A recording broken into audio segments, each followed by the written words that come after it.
Hello, everyone. Thanks for joining us today. I'm Dee Dee Laugesen, Executive Secretary for the Committee on the Present Danger China. We appreciate your interest in our weekly webinars in which we expose and analyze the Chinese Communist Party's unrestricted warfare against America and the help being provided to the CCP in waging that warfare by captured U.S. elites. We encourage you to visit presentdangerchina.org for information on new programs, access to videos of our past webinars, and tons of other very valuable content. Please subscribe to our Substack at Present Danger China and follow us on X at CPD China. Our moderator today is Frank Gaffney.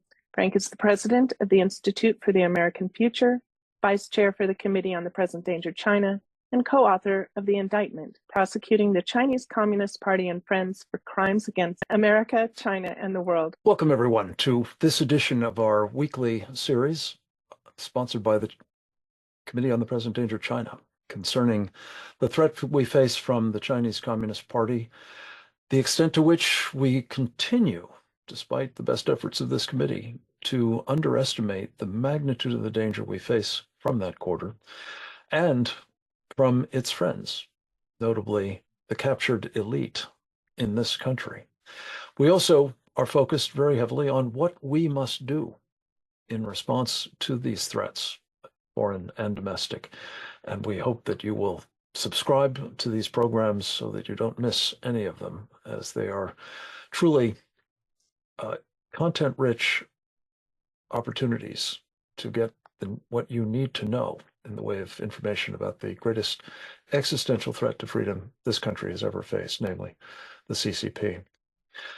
We're talking often in these programs about what the Chinese Communist Party is up to around the world, not just at home, not just in its own immediate region, but internationally. And as we've done so, we've sought to try to highlight the extent to which there seems to be a pattern emerging of what I call strategic arson, namely the kinds of conflagrations that Xi Jinping has been sparking and fanning in places like Ukraine and the Middle East and elsewhere as well, including in our own backyard, in a crisis that has yet to fully metastasize, but that I think is coming between Venezuela and Guyana.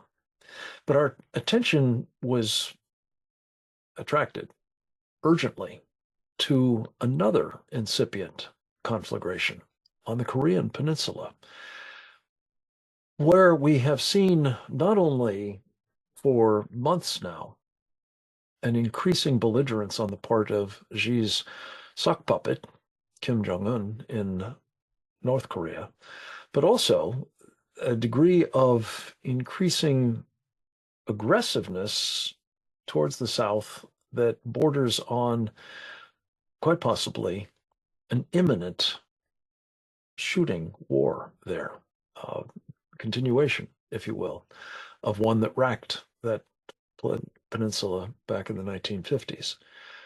What we're witnessing at the moment, however, is on the southern side of the demilitarized zone. Some very dramatic events that have taken place in just the past few days, signaling a degree of instability inside the South Korean government that suggests we may well see the toppling of the democratically elected president, a man by the name of Yoon Suk-yeol, in favor of Marxists, some very clearly aligned and associated with North Korea, but also with communist China. And they're led by a fellow by the name of Lee Jae-myung. And the possibility that he may not only find himself running the National Assembly with a majority that was, curiously, elected at the same time as Yoon was made president, but perhaps succeeding Yoon Suk-yeol as the next president of South Korea. We've assembled on fairly short order because of the urgency of this matter.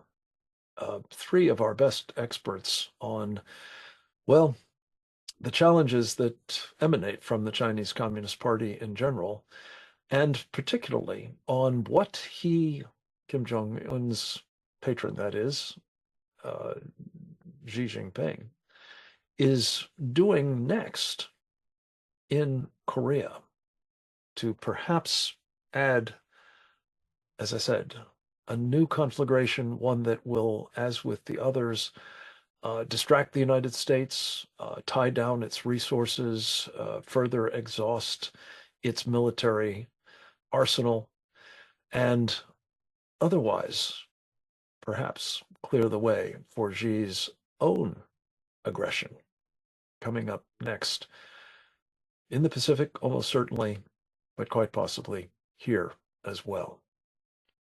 We're going to hear first about some of what has led to the present crisis in South Korea from a woman who has studied that nation, in fact, emanates from it, as I recall, originally, though she became a colonel in the United States Air Force.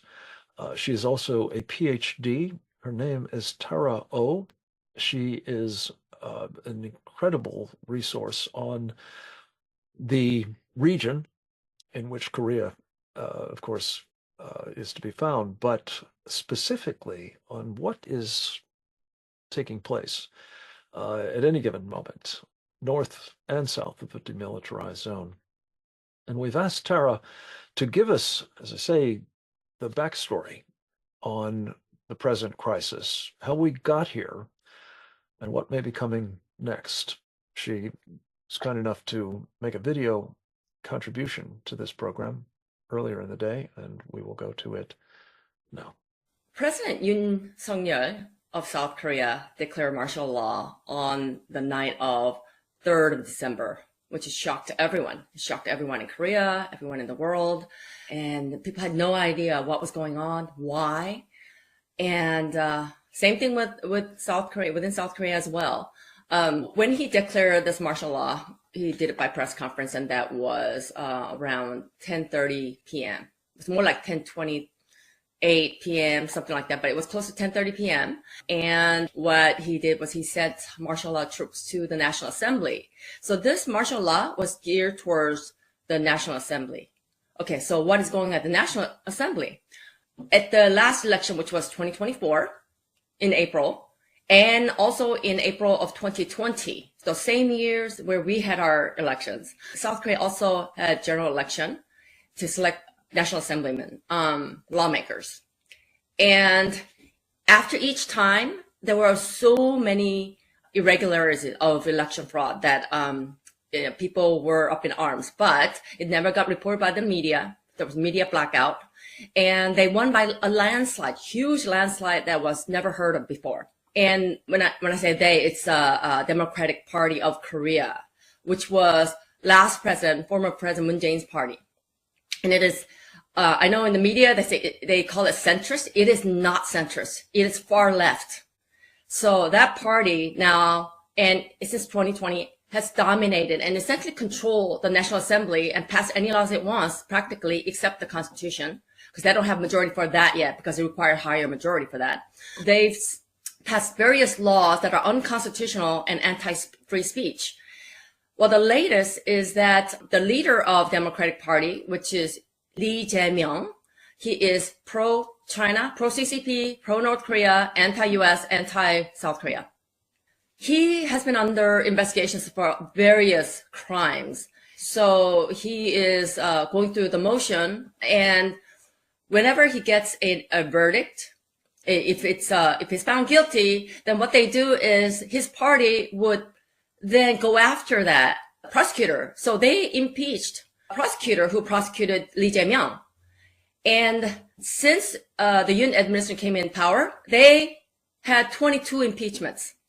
Well, they introduced 22. Not everyone got impeached. There are some of them still going through the process, but they introduced 22 impeachments. And since the April 2024 election this year, they introduced 10. So they're messing with this legal process. And it's because they can do it by themselves. They don't need any other party's help. So they're doing that. And then in addition, they also impeached the basically Inspector General. It's a different title, but Inspector General. Because again, Inspector Generals can also investigate. Well, they inspect, but it's similar, with different, but they can't really send them to jail or anything. But they can definitely point out what is wrong. Well, they impeached the Inspector General. They try to also impeach the defense minister who recently resigned just after the election, the martial law. But they try to impeach him, and they try to impeach KCC chairwoman, who is KCC like FCC. And then they cut all the budgets. Then they cut budgets for everybody. They increase budget that favors them. But there's something called Special Activity Fund. And the ones that go toward the president's office, to the inspector general's office, to the prosecutor's office, they slash all of them down to zero. So they're basically paralyzing the executive branch. Anyway, so President Yoon declared martial law. Some troops were sent, 280 or so, were sent to the National Assembly. And their duty or their mission was to basically stability. They blocked they secured the perimeter, but they were unsuccessful because there were some in the National Assembly, the Democratic Party of Korea, that put up, shut the doors and use furnitures to block and cause the mayhem. All the mayhem you see on TV, it's actually them and their supporters, many of whom are members of the violent and militant KCTU, Korean Confederation of Trade Union, which some of its highest members take orders directly from North Korea. And they're also under trial as well. But they're over 1.1 million members, so they're easily mobilized, and they can show up any time of the day or night, which they did. They showed up after midnight. After midnight is when the martial law troops arrived there. They showed up. And then soon after at the National Assembly, they met and they passed a resolution demanding lifting the martial law. That was around 1 a.m. on 4 December. And then President Yoon came on TV around 4:30 a.m. and said, hey, since the National Assembly voted to lift the martial law, I will lift the martial law. But to lift martial law, he has to meet with his cabinet. There's like state council by law. So he said, well, it's too early. So whenever everyone gets in, we'll have a meeting. And then once they approve lifting the martial law, he'll lift the martial law. So he did. He lifted martial law. So it didn't last very long. So I know the media portrays this as it's a horrible thing. And, but there were a lot of supporters for this in South Korea. A lot of conservatives supported this move because of all the tyrannical behavior by the Democratic Party of Korea. So, which is pro-China, pro-North Korea. In terms of China, of course, a lot of people think that China is behind the election fraud. Back in 2020, there was a man who was in charge of the election strategy for the Democratic Party of Korea, Yang Jong-chul, who is very close to Moon Jae-in. Several months before the election at that time, he went to China and signed an agreement with the Communist Party of China. So with the CCP, he signed an agreement. So it was between CCP and the Democratic Party of Korea. So party to party, they signed an agreement. And when they won in this huge landslide, Yang Jong-chul, he was interviewed. He left the country the next day. He said he was scared. He said he is so surprised by the outcome that they gave us. Who is they? I don't know. Nobody knows who they is, but somebody gave them this enormous outcome. And he said he was scared and he was afraid. And the next day he left the country. What does that tell you? I think the public opinion matters a lot, what the public displays. And I know they can mobilize the, radical leftists and the KCTU members quickly, and they show holding candlelight, and it gets on the media because they also control the media. So that gets all over the news. But if you look at photos from afar, it's not that many. They make it sound like there's a lot, but it's not that many. But this time, the South Korean public, especially ones who want to defend the freedom and market economy of Korea, they're going to go out there. I mean, they did the last time too, but it was never reported by the media. even so-called conservative media, because they're not conservative. They have a lot of Chinese influence. But I think people are going to fight harder this time. We pray. So, Dr. Yao, thank you so much. And again, this just gives you a flavor of a lot of dynamics that are operating internally in South Korea. What we're going to explore further in the course of our next two presenters' comments is what outside influences are being brought to bear that is contributing to that. Tara O has mentioned the Chinese and the North Koreans notably, and we're going to explore a bit further. First with our former CIA undercover operative, Charles Sam Faddis, a man who knows a thing or two about taking down governments or trying to keep people from doing so from his time overseas working for the Central Intelligence Agency. He has been a leading member of our Committee on the Present Danger China, a terrific resource through not least his products at andmagazine.substack.com, and I strongly commend that resource to you. We've asked Sam to give us a bit more of the picture of the international aspects of this present crisis in South Korea, and in particular, the role that Xi Jinping may be playing in it.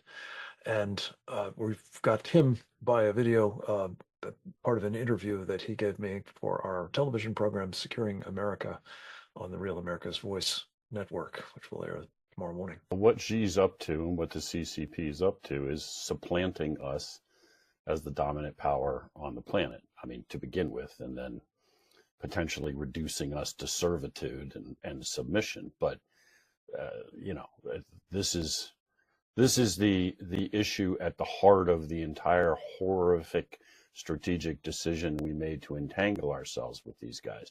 They do not want, Xi does not want in particular, coexistence, right? He doesn't want to just get along and join the community of civilized nations. He's a totalitarian thug and completely unreformed Marxist, and he wants to crush us and subjugate us. And that's so that we ought to just say that out loud. I know you do all the time, but we all ought to say that and then drive our policy off of that. And of course we don't, for a whole variety of reasons. We pretend that's not true, but it is. She is hard at work, as we talk about all the time, on this agenda in a whole variety of ways across the planet, including inside the United States. What we see now happening is that Xi and the Chinese Communist Party and Communist China are now moving into, well, forget about moving, have moved into what amounts to formal alliance with a number of other hostile entities. So we're talking Russia, North Korea, Iran at a minimum. We could add on lesser players like Venezuela and so forth. But the point is, we've worried about that as if it was somehow always over the horizon. And then we've accepted what I would say are kind of transactional interactions between these folks. The North Koreans send artillery shells in vast numbers, I should add, to the Russians. But somehow that cooperation is limited to that. Okay, we've blown past that a long time ago. Now we're looking at the Chinese, the Russians, the North Koreans, the Iranians, and a whole host of lesser players, all working against us. And one of the things I think we have not, well, I know we haven't focused on, and I suspect we just basically don't want to focus on, is you could talk all day about the U.S. military being the strongest military on the planet, which may or may not be true. I can guarantee you that the U.S. military and defense industrial base in our country in general is not ready to confront all four of those players simultaneously. We won't win that war. That is the reality right now. There are major parts of the South Korean political class that actually are co-opted by North Korea and China and actually think it would be better if they reunified with North Korea, but by that they mean reunified under the control of North Korea. So while Yoon, I think, is acting completely in his self-interest, at the same time, he's putting a spotlight on something that's real. I mean, and if you look at that against the backdrop of what I was just talking about, the change in the worldwide strategic balance, we ought to really be waking up to this. Look, we got a bunch of troops in South Korea. We do not have a bunch of troops in South Korea and in the region sufficient to deal with what we're getting ready to face. If we go down that road, the end state is the end of South Korea, end of democracy, and the takeover by North Korea, China, and so forth. And that's in and of itself horrifying enough. But of course, that changes everything in East Asia. So it's catastrophic. And, you know, you and I talk, I've said this before. People talk about the greatest generation, World War II, and the years after that, and they emphasize the individual sacrifice of soldiers, sailors, airmen. Okay, I'm all about that. My dad was a World War II vet, etc. But what we often don't focus on is the cold, calculating, strategic analysis, the way in which we conducted World War II, and then how we handled the Cold War afterward, with which you are intimately familiar. A lot of real focus on the necessity to maintain stability, policies like containment, forming alliances. This stuff didn't just happen. It didn't just fall from heaven. We built that system. What we're seeing now, because not just of incompetence, but I think deliberate actions by this administration, is we are so emboldening and arming our enemies that we're really seeing major fractures, whether we're talking about the possibility of South Korea falling or Israel no longer existing as a nation state. I mean, all over the world, the foundations of this post-war structure are being knocked out. Sam Faddis, thank you for this strategic overview and the forces at work in bringing about, well, the strategic conflagrations that are taking place today, and that may well be in the offing on the Korean Peninsula shortly. To wrap up these presentations, I'm very pleased to have with us in person Colonel John Mills, one of our most energetic and accomplished contributors, again, member of the Committee on the Present Danger China from its inception, and an architect of a lot of what the committee has done over the years in terms of its public advocacy and, situational awareness raising that is its vital purpose.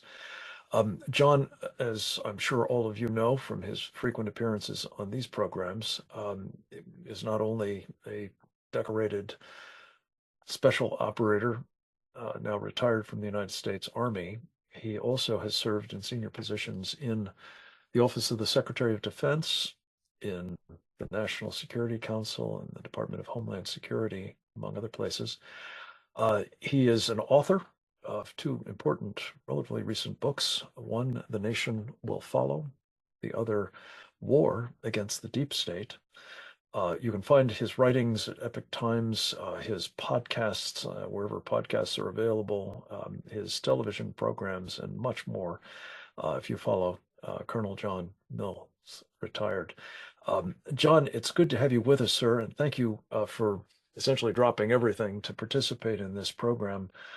You and I had a conversation the other day about what has developed in South Korea and its implications, and I'm very appreciative that you're taking the time to share these insights with our audience, specifically looking to what all this can translate into to the benefit of the Chinese Communist Party and our other enemies, and where it's likely to go from here. Yeah, well, thank you, Frank, and an honor to be on the show with you. Really appreciate my colleagues like Dr. O, Sam, Faddis, and I echo their comments. They have already provided some really sage and insightful opinions. I think what I'd like to reinforce is, from an America First perspective, we've got to look at this from an America First perspective. South Korea is a trusted partner and has been for many years.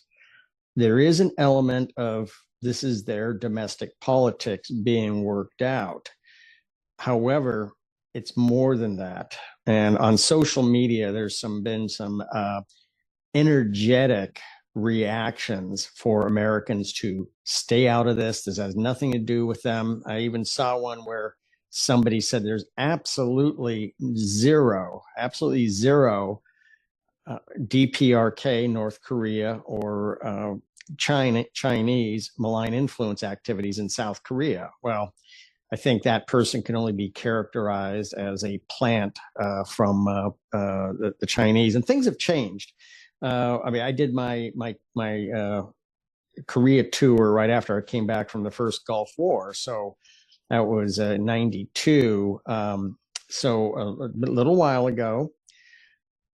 There's always been this element of infiltration into South Korea, into the elites, the governmental system, and society. And I know that very well. I know that very well from my job. So that's always been a given. Can't explain it. I think Tara O gives some of the best explanation, but it's a vestige of the original Korean War. However, I would say in the last several years, Communist China, the CCP, has far overtaken the scope and the depth of malign influence activities in South Korea, dwarfing what the DPRK was doing and continues to do, but it's not even close. China is by far the dominant. Now, some South Koreans will take grave offense to this, but like Dr. O pointed out, the media there is really quite controlled.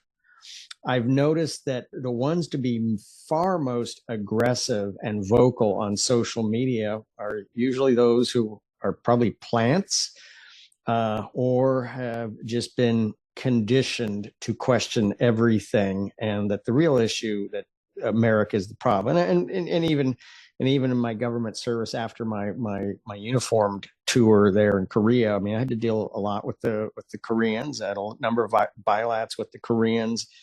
There's always been this angry student element that, no question about it, has financing from DPRK, but it's far more than that now. And again, on social media, there are a lot of paid woo-mows that are their social media warriors. But again, to anybody, we want to be respectful of an internal matter, but at the same time, as Dr. O and Sam pointed out, it's far more than that. And some people be offended by saying Mr. Lee, who leads the Democratic Party, that is its name, is communist or communist leaning. I'd say, well, that's really flies in the face of much of his statements and behavior. I think he clearly is left leaning, and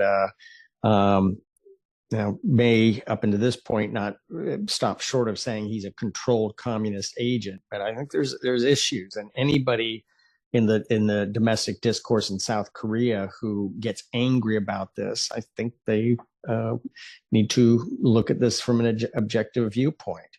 Now, was the attempt at martial law? I think it was a lot of bad memories in Korea and other places like Taiwan.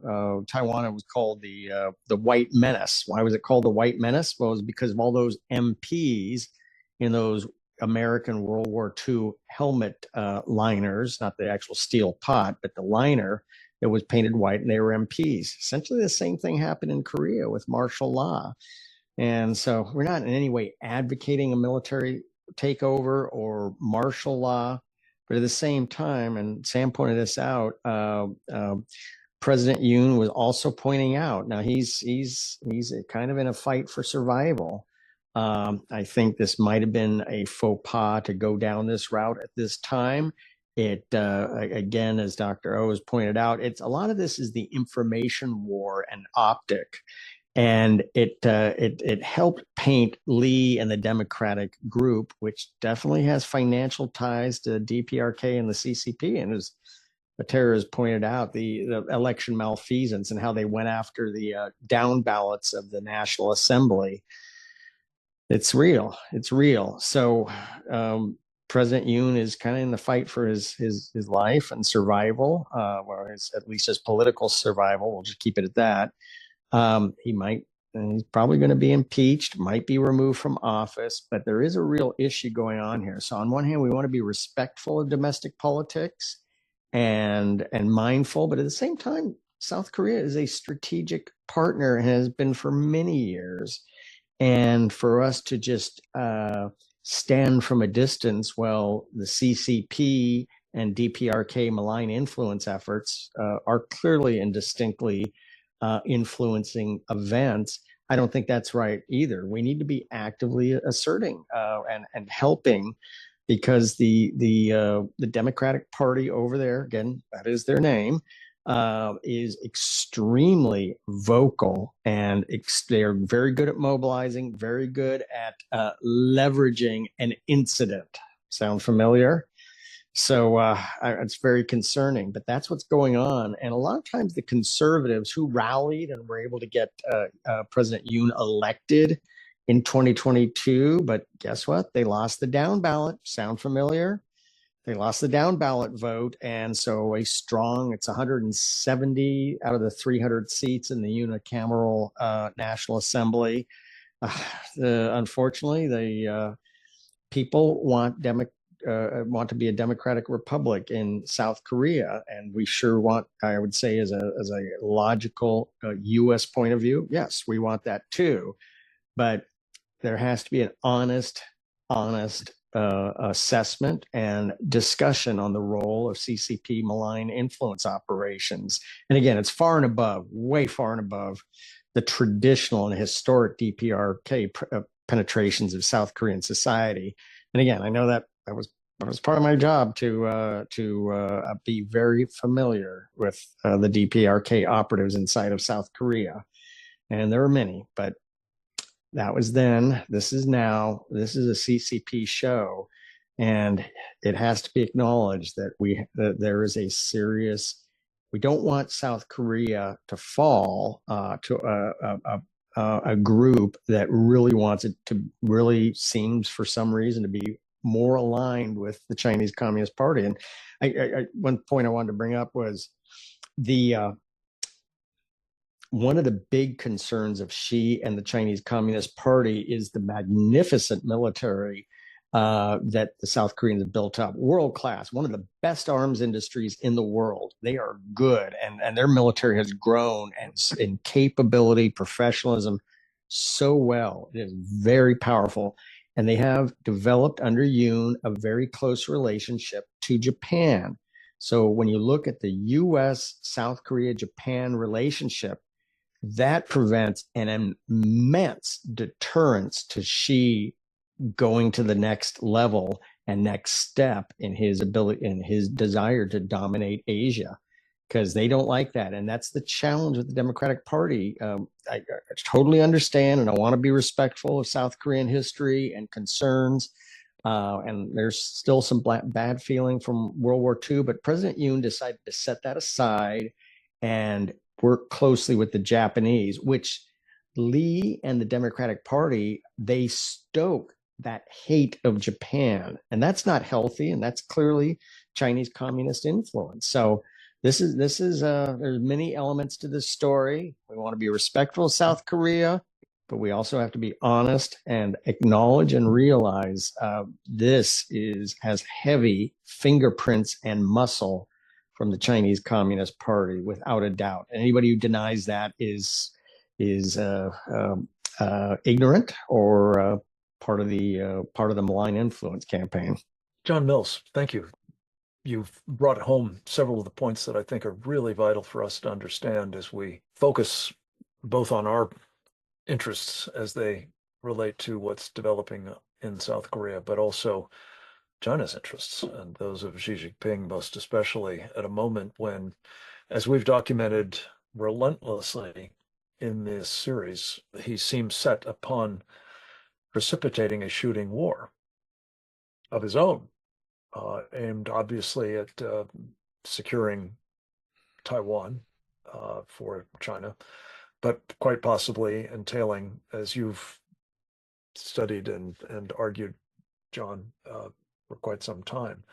Other strategic assets, whether those are islands of the Philippines, whether they may be, if not seizing, certainly neutralizing Guam, or maybe even Pearl Harbor, as well as the possibility of operations inside our country. And the point that we've been discussing, folks, in these webinars is if you look at what has been taking place in Ukraine following Vladimir Putin's visit to China, to Beijing, to meet with Xi Jinping and announce a no limits partnership in February of 2022, shortly thereafter launching his invasion of Ukraine. If you look at what happened subsequently with Iranian and Palestinian representatives making a pilgrimage to Beijing, shortly thereafter, an invasion taking place of Israel by Hamas, and subsequent attacks by both Hamas, of course, but also the Houthis, the Hezbollah terrorists of the Iranian Foreign Legion, and of course, Iran itself. Shortly after Nicolas Maduro returned from Beijing, he announced that he was going to start a war with Guyana. Hasn't happened yet, thank God, but it could well be in the offing. And then we look at what's taking place in South Korea. And I think what our presenters have very helpfully illuminated is the influence that is being exercised by the Chinese Communist Party. And of course, it's, well, I call him a sock puppet in Pyongyang, namely Kim Jong-un. This has not come about overnight, this turmoil in South Korea. It's simply, I think, notable that it's coming to a head now. And John, I wanted to talk to you about some of the other things that have been taking place in the run-up to all of this. And before I put a question or two to you, I wanted to say, unfortunately, one of our very faithful regulars in these programs, Colonel Grant Newsom, United States Marine Corps retired, was unable to be with us today, but I did want to commend to you all a link that I believe Didi has put up in the chat of a very important piece that Grant Newsom, that is, issued recently in the Japan Forward. It's entitled South Korea Yoon's Martial Law Declaration, No Bolt from the Blue. And he fleshes out in, I think, a very helpful way, a number of the points that have already been made, including this one, which I think is unmistakably the immediate impetus behind what has gone down in just the past few days. And that is what President Yoon has described as a, quote, legislative dictatorship, unquote, under the auspices of the Democratic Party of Korea, as well as its leader, Lee Jae-myung. And as we've been discussing, this is a man who is under investigation for criminal activity, betraying his country, I think it's fair to say. He's a man who has made it clear that he intends to remove the THAAD anti-missile system that the Chinese hate from its deployment in South Korea. He has talked about U.S. troops there as occupation forces. He has been, in short, a very aggressive advocate for, enabler of the kind of undermining of both the U.S. presence in South Korea and, of course, the current elected president there. And John, you have been, again, steeping yourself in these issues for quite some time. You also, interestingly enough, have been a very assiduous champion of election integrity in our country. I remember one of the things that Grant Newsom was very concerned about that brought about these election outcomes was Chinese interference in the elections of South Korea directly, and the manipulation of it that we've heard a little bit about. Could you talk about that piece of the Chinese influence activities? You know, I personally believe we dodged a bullet in this country. I was quite confident that China would be much more aggressively playing in that space here. But do you ascribe the outcome that brought about this massive victory for Lee's party in the National Assembly as having been essentially managed and enabled by China? Yeah, let's go back a little bit to in January of 2020, Taiwan had their presidential election. Taiwan did a very good job of tamping down on foreign influence operations by China. Okay, they decisively beat and maintained the presidency and the legislative yuan. They did very good. I think it's interesting, and Taro again has documented this very well. Is I think in many ways China decided to apply its full weight and fury on South Korea in April of 20. And that's really when things started. It was bad, and they maintained the presidency, control of the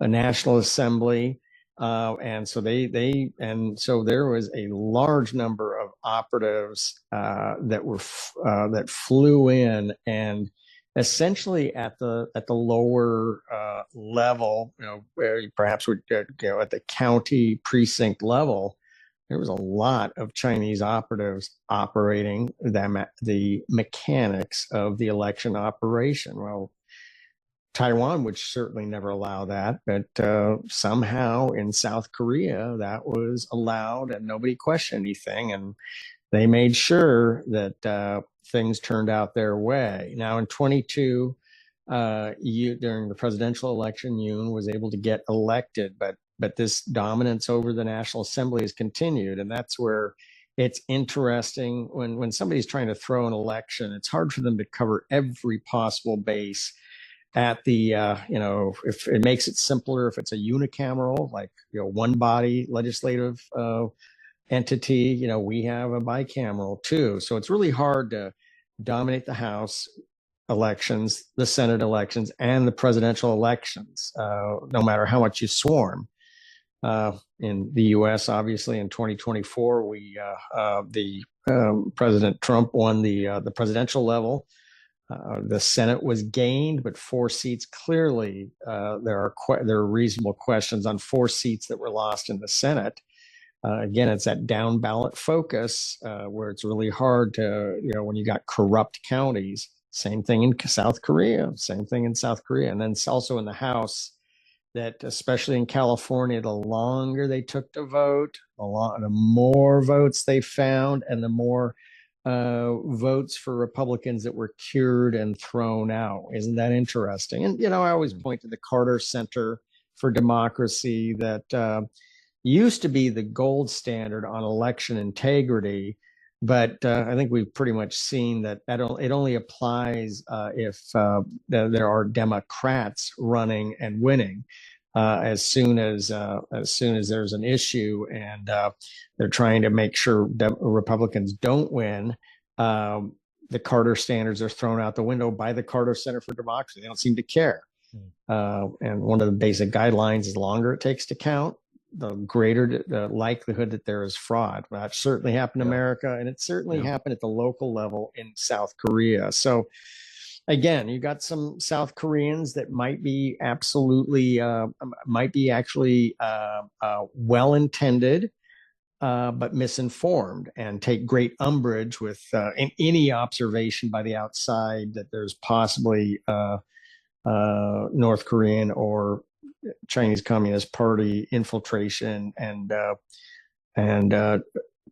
placing their fingers on the scale of the election, and they just might be blissfully ignorant. But it's a reality. It's a reality. So that's definitely what's going on. There's been well documented the number of Chinese that have flown in for elections And Dr. O mentioned that the Korean national that flew to China, signed an agreement, and then after they did so well, actually went into hiding because I don't think he realized what he had committed to and the depths of the Chinese attempts to throw the election. So, yeah, John, this is a I challenge. so appreciate your, bringing to bear your expertise on election integrity here issues as well as there.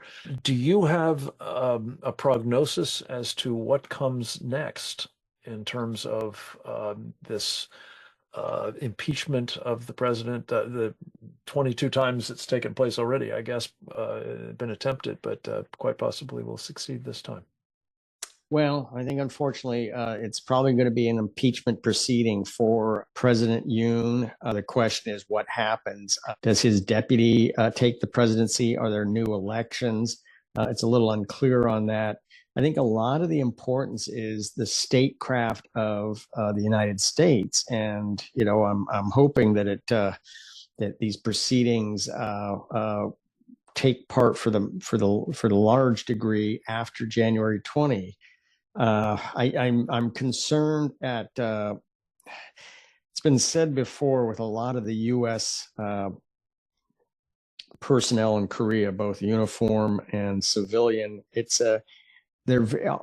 Although many of them might have a relationship, spouses that are Korean, a lot of times they are oblivious to what is actually going on the ground. Sometimes they might be enabling.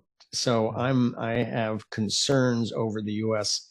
Ability to influence it. But after January 20, I think we're going to have a lot more ability, again, with being respectful of the South Korean political process. But at the same time, we can't let a partner just get taken down by the Chinese Communist Party. So we have to energize our ability to share the American perspective with our South Korean counterparts. That's a very diplomatic euphemism, I think, John, but well done. Let me just offer a concluding thought. In the Q&A section of this program, we've had some very, I think, important questions, some of which we've really tried to stimulate here, questions that I think should be addressed not just by policymakers of the incumbent administration here in the United States, but by the American people who elected someone to take us in a very different direction on certainly national security and foreign policy, broadly defined. And my own view of it is that, as some of our questioners have asked, we are ourselves at real risk of the Chinese Communist Party's malevolence, not just in the kind that we document week upon week upon week in these programs, the unrestricted warfare, as they call it, or even the people's war, the whole of society warfare that they've been waging, publicly acknowledged to have been waging since May of 2019, but quite possibly a shooting war as well. And who knows? My personal concern is that that may be something they are thinking of doing between now and the 20th of January, when Donald Trump would, all other things being equal, come to office. This is therefore a moment when I think, as John Mills has said very directly, and our other contributors have as well, we need to be actively engaged. And I would suggest, with the greatest of respect, President Trump needs to be actively engaged in signaling to particularly our most dangerous adversary ever, the Chinese Communist Party, but also to our friends, that this is a moment when the United States will be standing up against threats to, yes, of course, our freedom here, but also that of our friends and allies elsewhere. And we hope that this program has contributed to a more refined understanding of just how imperiled freedom is in South Korea and how much in need of our help our allies are there. and not just for their benefit, folks, but for ours as well, especially as it might bear on Xi Jinping's calculations as to whether to take World War Xi, as I call it, to the next level against the United States of America as well. With that, I'm going to bid my adieu. Thank you very much for listening, folks. I hope you will pass on this video when it is posted shortly by our friend Oleg Atbashian. And I'm going to turn the program back over to our colleague Didi Laugesen and encourage you to do as she says in terms of subscribing and being part of our active efforts to raise awareness about all these issues with our countrymen and women, as well as our elected leaders. God bless you all. Thank you, Frank. And thanks to all of you for being here week to week. A video of this webinar will be posted to presentdangerchina.org within a day or so of the conclusion of our program. Please share this and our other programs with your elected representatives, colleagues, and other networks. And subscribe to our Substack at Present Danger China. Follow us on X at CPD China for updates. Join us again next week for another installment of our Committee on the Present Danger China webinar series on the CCP's unrestricted warfare against America and the free world, and how the CCP captured elites betray the USA. Thanks for joining us today, and goodbye.